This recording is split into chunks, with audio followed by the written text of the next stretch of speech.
They left their sick daughter on the couch for 12 years until she rotted and decomposed while sitting. On January 3rd, the Vetcher family called emergency services and told them that their only daughter had passed away. The police arrived immediately, but they were shocked by the horrifying scene, so much so that one of the officers fainted due to the sight.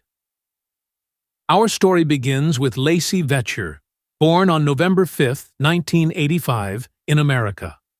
Her father's name was Clay, and her mother's name was Sheila. Lacey had lived a quiet life with her parents and was focused on her studies from a young age.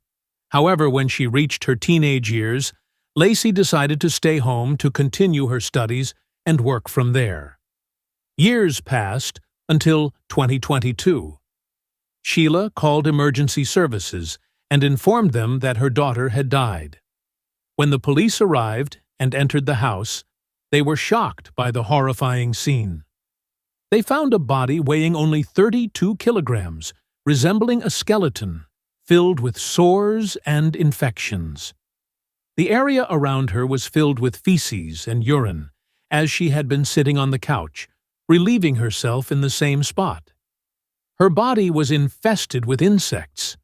The scene was so terrifying that her back had decomposed and the bones were protruding. Her skin had stuck to the couch she had been sitting on.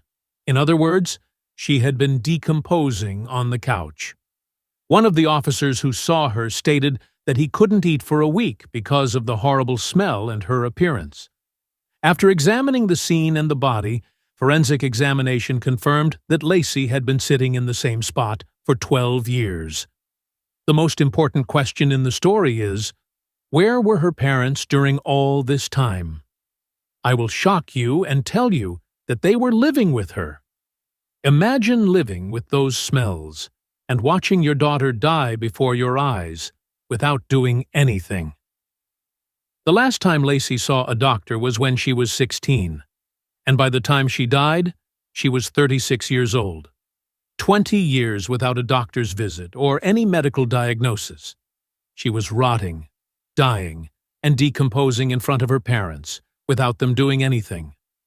Lacey's father and mother were arrested, and when asked why they didn't take their daughter to the doctor, their response was strange. They said she wasn't suffering from any illness, despite the fact that Lacey had suffered from malnutrition and several diseases. Her parents considered it normal. The case turned into a public scandal because the parents were well known. The mother was an assistant district attorney in the city. They were going to be charged with manslaughter and faced the risk of life imprisonment. However, they were able to pay bail on May 4th of the same year and were released. But the story doesn't end here. A question arises. Why didn't the parents take their daughter to the doctor during all those years while watching her deteriorating condition? Were they waiting for her to die slowly?